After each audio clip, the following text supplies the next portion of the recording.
And welcome back to Coast. I'm George Noory with Tom Carey and Don Schmitt. Next hour, we'll pick up on that nurse story that we were talking about, who came out of the hospital and talked to the mortician, Glenn Dennis, about what he saw.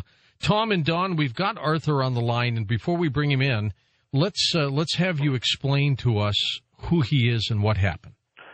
Well, the important point we need to emphasize is that what Arthur is ready to describe happened the day after the famous weather balloon press conference at Fort Worth. This was the afternoon, whereas that very morning, all the banner headlines explaining this all away is nothing more than a weather balloon.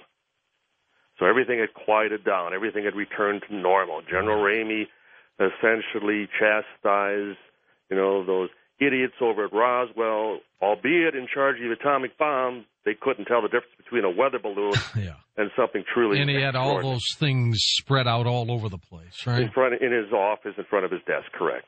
Clearly a weather balloon device as displayed to the press.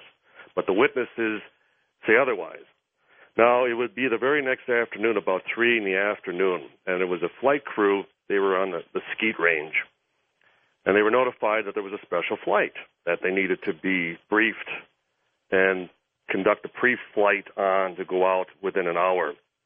And once that was accomplished, there was a B-29, specifically tail number 7301. And we know that because one of the crewmen actually saved the manifest, the flight log, from that non-flight.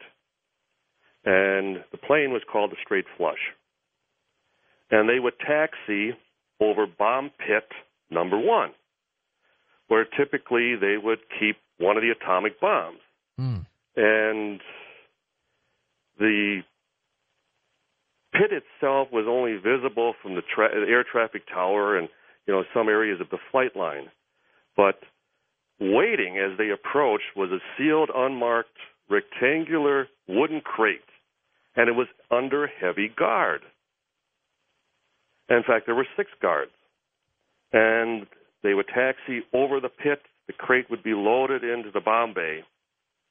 The guards would accompany the crate, and from there they would fly and make a 1-hour flight directly to Fort Worth, the very same military base, Carswell Army Airfield, that they had the weather balloon press conference just the day before.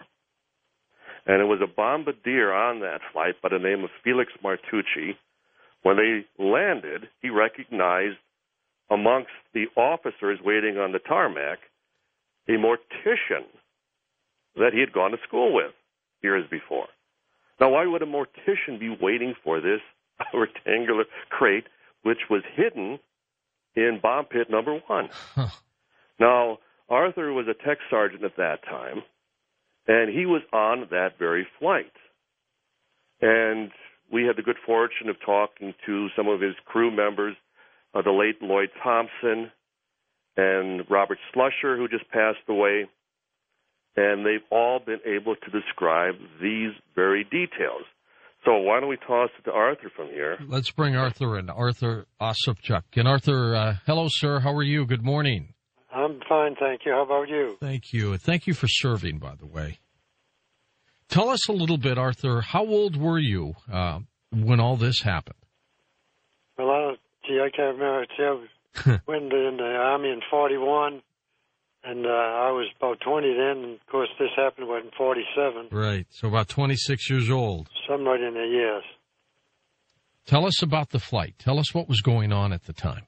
Well, what happened, like you said, we was at a ski range, and then all of a sudden Captain Ewing told us to come with him, and we had to go to the flight line, and we thought we had to make a flight test on a B-29. We put on a flight gear, and instead of a pre-flight, we was taken to the pit where we load up atomic bombs, and the plane was a B-29 straight flush. Mm-hmm. It was over the pit. The personnel over the pit, the MPs, kept us away and not to get near the B-29 while they were loading. And this kind of shocked us because we had top secrets. As far as you would go, we load up the bombs, and, of course, in the fight, we fused it and everything else. Yeah, that was unusual. You were always close by that plane, weren't you? Yes. And anyway, then after it was all done, they had the bomb bay doors closed, and then they told us we could get on board, and then we took off, and, of course, we went to Fort Worth. We didn't even know we was going to Fort Worth. And we stayed, of course, at low level. And, of course, then when he landed, we knew he was at Fort Worth. And to our surprise, they told us not to get off that aircraft. What did you think, Arthur, was aboard that plane? Well, it was shock to us because, of course, that incident happened at Flying Saucers, and there was rumors there was a flying saucer and everything else happened around then. And they, of course, they said there was bodies at the hospital, and that the nurse passed out, and they were looking for undertaker boxes for chow. And, of course, we couldn't believe anything. But I can recall this. They called one time, they called us all this incident happened. They called all the flight crews at headquarters at a meeting. They said there was no such thing as flying saucers. The ones that did, they were braggers, or they were off their rockers, and we'd probably be psychoanalyzed. They told us all this stuff at the time. So they're trying to get you all to back off anything that you might have been hearing at the time. Yes, that's correct. But anyway, when we was coming back, I noticed it was Martucci, one of them on the crew. Exactly, I don't know who it was. He said, we made history. I don't know, it was a pilot, one of the crew members says, we got to keep our mouth shut. We won't talk about it anymore. We cannot even tell our wives about this, because if we did, we'd be sent to Fort Worth for the rest of our lives.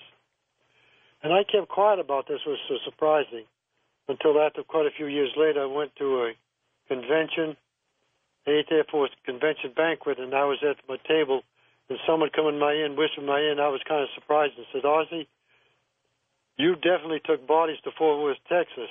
And he took off, and I don't know who the heck he was. And how he knew this information, we're supposed to keep our mouth shut about all this information. Absolutely. Okay, and at what point, Arthur, did you ever see what was inside the crate? No, they wouldn't allow us in there. Now, how big was the crate? Try to describe the size for us. Well, what happened, they sealed everything off. They even hid the crate from us. Okay. Because we was a flight crew, and that's why we were so shocked. Why was it so top secret? Well, the plane back there, the cargo area for that plane, could carry something how big in terms of dimension size? I can't remember the size of the bomb. Well, the atomic bomb was pretty good size. They had two bomb bays, and I'm pretty sure it was on the front bomb bay. They loaded on, and the atomic bomb was a pretty good sized bomb, and it had to be a pretty good sized box or crate, whatever it was on there. I didn't ever see it because it was roped off. They didn't even want to see us. We were so surprised and shocked. Why not? I mean, was the bay back there, could it fit a car, for example? An automobile? Yeah. Would that fit back there? No, not in that bomb bay. Bomb bay wasn't that big. Okay, so something smaller. So maybe not a craft, but maybe there could have been possibly bodies in the box? Yes, that's what we believed. We were just told by rumors, and you know how rumors fly. And I just wondered how they kept the bodies from spoiling. They must have used dry ice or something. We thought all that information. So when you landed in Fort Worth, you're told what? Stay on the plane. Correct. Don't get off. Somebody unloads the plane, right? Yeah, they had a crew that unloaded, yes. Were you able to look out the windows, or could you see anything as they were carting this box away? No, we was in blisters, too. I don't know if the pilot or co-pilot could see, but we was in the blisters in the back, and all right. They had it covered up. They removed it, we didn't see nothing. And at what point, Arthur, that after they unloaded it, did they have you fly out again? Just as they got unloaded, we took off. So they didn't even let you stay? No. We flew off immediately. Okay. As you fly out, you're with your crew members. How many on the plane at the time? Do you remember? Well, we got a bombardier and a navigator, pilot and co-pilot.